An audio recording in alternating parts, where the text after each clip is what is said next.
देखिए प्रशासन, देखिए कैसे भागा भागी खतरा खतरी हो रहा भाई। देख सकते हैं आप लोग पवन सिंह का स्टेज शो।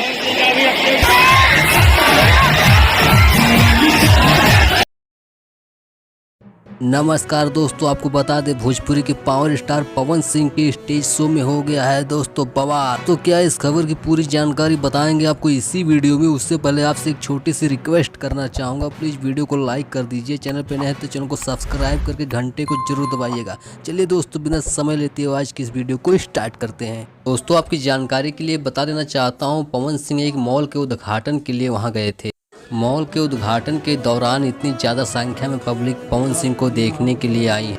इतनी ज़्यादा संख्या में पब्लिक थी कि पुलिस प्रशासन को भी दोस्तों हार मारना पड़ा। यही होता है असली पावर स्टार का पावर। दोस्तों, अगर आप भी पवन सिंह के फैन हैं तो इस वीडियो को लाइक करिए। चैनल पर नए हैं तो चैनल को सब्सक्राइब जरूर करिएगा। चलिए पहले इस वीडियो को देखते हैं।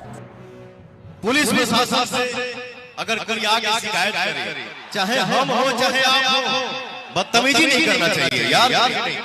इन सभी के तरफ से मैं आपसे माफी मांगता हूँ। सॉरी।